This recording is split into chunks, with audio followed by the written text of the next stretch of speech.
ఏంటి మాటలు? తినే తిండిలోనే తప్పుంటే తట్టుకోలేక పోరాటం చేస్తున్నాను. అలాంటిది ఒక తప్పుడు మనిషిని ఇంట్లో పెట్టుకోమంటావా? పొమ్మరన్నాను బయటికి.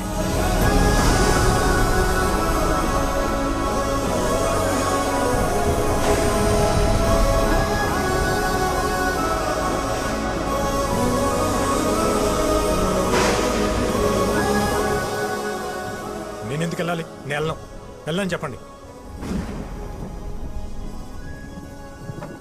ఆయనేమో నేను తిరిగి రావాలని హోమాలు చేయొచ్చు, వదినేమో నేను బాగుండాలని చెప్పి పూజలు చేయొచ్చు. కానీ ఇంటికి కష్టం వచ్చినప్పుడు నేను నిలబడటం తప్ప నాకు ఆ మాత్రం బాధ్యత హక్కు ఉండదా? ఉంటుంది. ఎప్పుడు? నువ్వు నిజాయితీగా ఉన్నప్పుడు, ఎవరిని మోసం చేయనప్పుడు. అయినా ఇంట్లో ఎప్పుడు ప్రేమల గురించి, గౌరవాల గురించి, బాధ్యతల గురించి మాట్లాడేవా తప్ప హక్కుల గురించి ఎప్పుడు మాట్లాడలేదు. నీకు ఆ హక్కే కావాలంటే మేమే ఇక్కడి నుంచి వెళ్ళిపోతాం.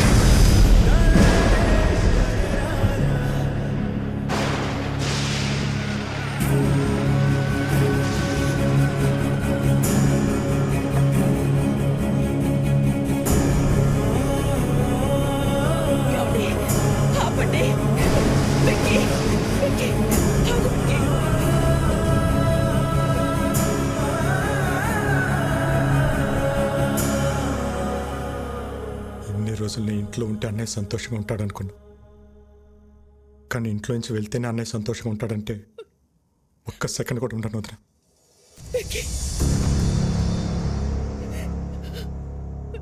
ఇన్నాళ్ళు నేను లేకుండా ఉండటం అలవాటే మీకు.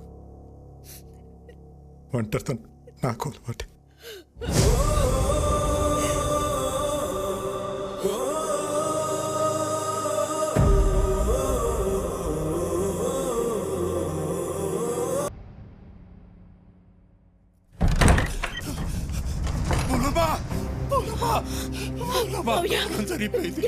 పిల్లలకు బాలేదు, ఏరియా హాస్పిటల్ మార్చాలని పొద్దున్నే ఫోన్ వచ్చింది. పెద్దోడు నేను కంగారుగా ఆడికెళ్ళాం. తీరా ఆడికెళ్ళేసరి పిల్లలు బాగానే ఉన్నారు. ఎవరు వాళ్ళని ఏరియా చోటుకు మార్చాలని ప్రయత్నిస్తున్నారు. పెద్దోడు నేను ఆపడానికి ప్రయత్నించాం, కానీ మా వల్ల కాలేదు. పిల్లలతో పాటు పెద్దోడిని కూడా తీసుకెళ్ళిపోయారు. భువనమ్మ, పెద్దోడిని ఆ చిక్కిగాడు ఏం చేస్తాడో అన్న భయంగా ఉంది.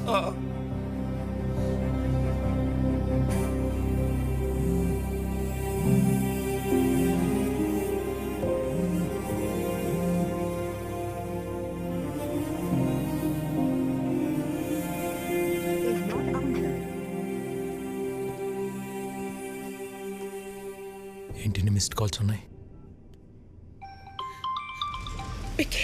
వదినా, ఈరోజు కోర్టులో మీ అన్నయ్య కేసు హియరింగ్ ఉంది. Final hearing. నీ అవసరం ఉంది.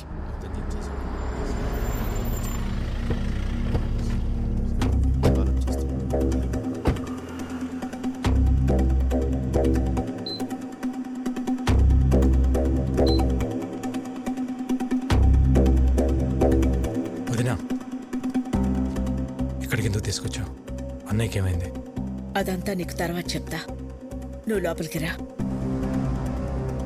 వికీ, లోపల ఏం జరిగినా సరే నేను చెప్పేంత వరకు రియాక్ట్ అవ్వకూడదు, సరేనా? రా.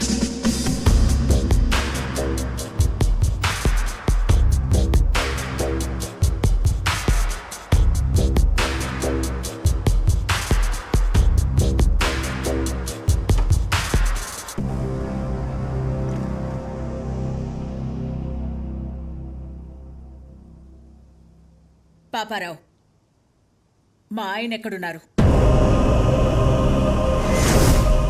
చెప్పండి కమిషనర్ గారు. కోర్టు శిక్ష వేస్తుందని భయపడి పారిపోయి ఉంటాడు. అరెస్ట్ వారెంట్ రాగానే ఎక్కడున్నా వెతికి పట్టుకొస్తాం. మీ నాటకాలు ఆపుతారా? పిల్లలు నట్టం పెట్టుకుని హాస్పిటల్కి పిలిపించింది, బాబాయిని కొట్టి ఆయన్ని తీసుకెళ్ళింది జీకే కాదా? పోలీసులు అక్కడుండి కూడా రియాక్ట్ కాలేదంటే దాని వెనకున్నది మీరు కాదా? మర్యాదగా చెప్పు పాపారావు, ఆయన ఎక్కడున్నారు? ఈ రోజు నా అల్లుడు కేసు గెలుస్తాడు. పారిపోయిన నీ మొగుడు ఏ రైలు పట్టాల దగ్గరో శవమై తేల్తాడు. రాజారాంకి కొడుకెలాగో లేడుగా, తలకురివి పెట్టడానికి తమ్ముడిని రెడీ అవ్వమంటే బెట.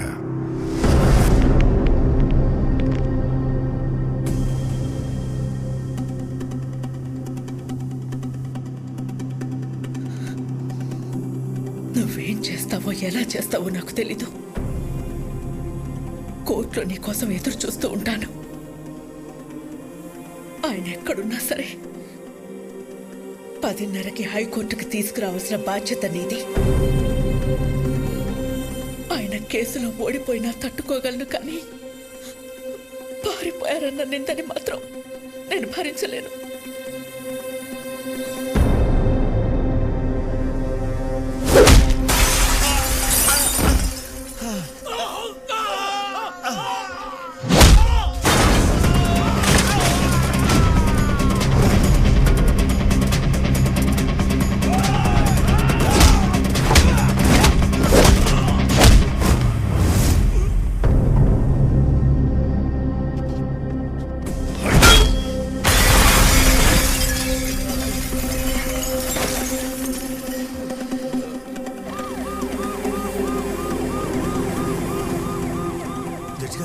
జడ్జి గారు వచ్చేసారమ్మా. రాజారాం గారు ఇంకా రాలేదు. నాకేదో భయంగా ఉంది. మీరు భయపడొద్దు, ఆయన వస్తారు. వాడు ఆయన్ని టైంకి తీసుకొస్తాడు.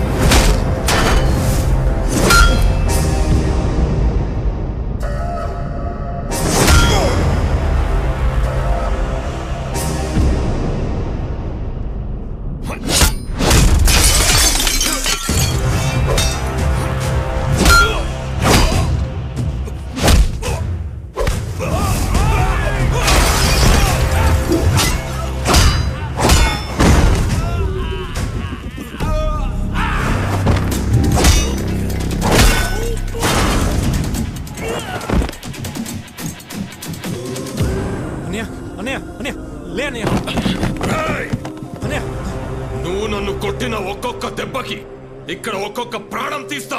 రారా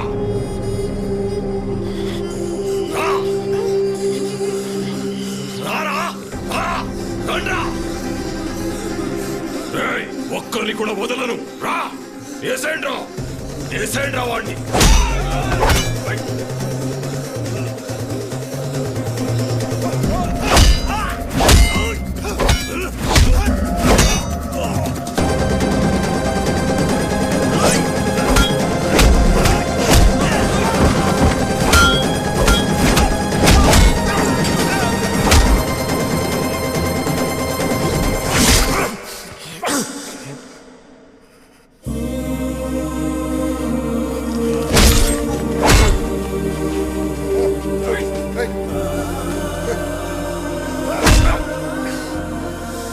ఇదిగో లాయర్ గారు, రాజారాం కోసం వెయిట్ చేస్తున్నారా? ఎందుకండి టైం వేస్ట్?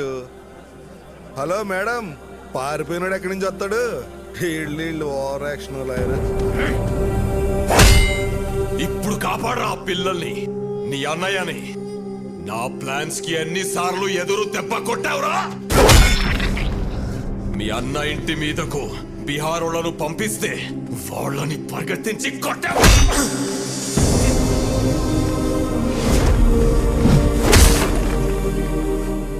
యాగం దగ్గర మీ అన్నయ్య చూస్తుండగానే ఫ్యామిలీ మొత్తాన్ని లేపేద్దామనుకుంటే దాన్ని తిప్పి కొట్టావు కదరా. నీ చావు ఎటువైపు నుంచి వస్తుందో నీకు తెలియదు.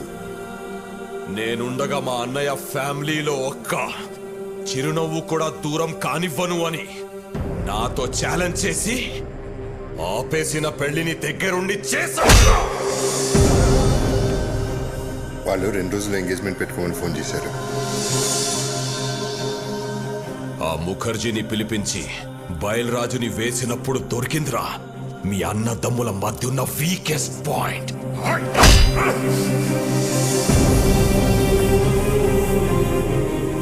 కాపాడరా, ఇప్పుడు కాపాడు. మీ అన్నని కాపాడడానికి వచ్చావు కదరా, ఇప్పుడు నిన్నెవడు కాపాడతాడ్రా?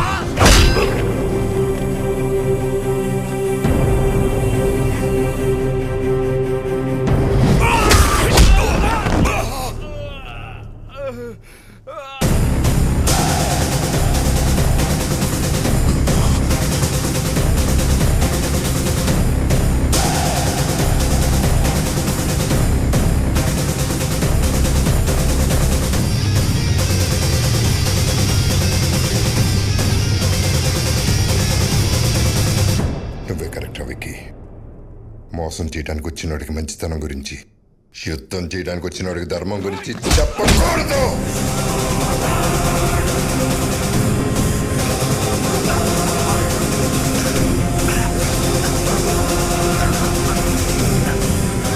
పిల్లల్ని చంపేస్తారా?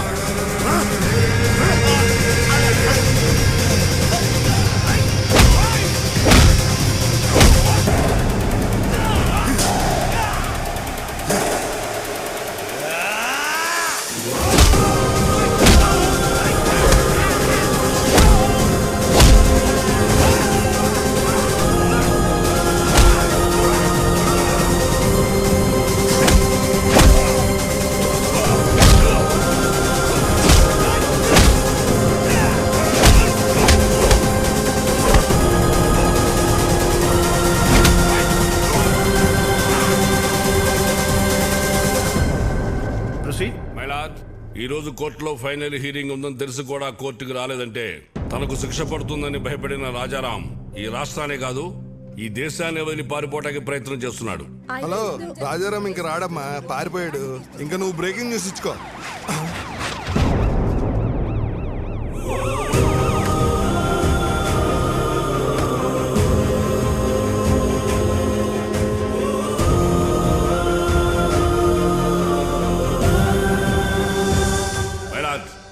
కోర్టుకి ఆరోపణలు కాదు ఆధారాలు కావాలన్న విషయాన్ని లాయర్ గారు మర్చిపోయినట్టున్నారు. ఆధారాలు ఉన్నాయి మై లార్డ్.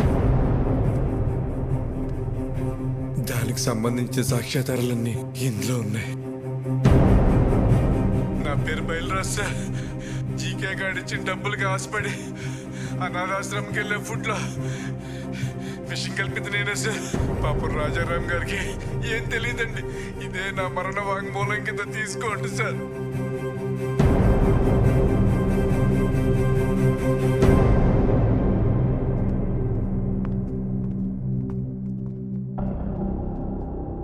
మై లార్డ్, నా పేరు మహేష్. జీకే ఫుడ్ కంపెనీలో నేను ఫుడ్ సైంటిస్ట్గా పనిచేశాను.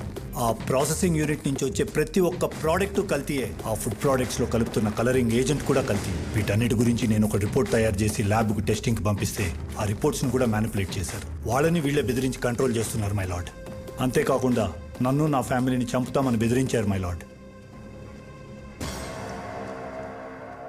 మై లార్డ్, ఇదంతా నా ప్రాపర్టీ కాపాడుకోవడం కోసం, షేర్ వాల్యూ పెంచుకోవడం కోసం, నా బ్రాండ్ ఇమేజ్ పెంచుకోవడం కోసం చేయట్లేదు. మన కోసం, మన పిల్లల కోసం, రాబోయే జనరేషన్ కోసం ఈ ఫైట్ చేస్తున్నాను. నాకు అలా అనిపించట్లేదు రానారు.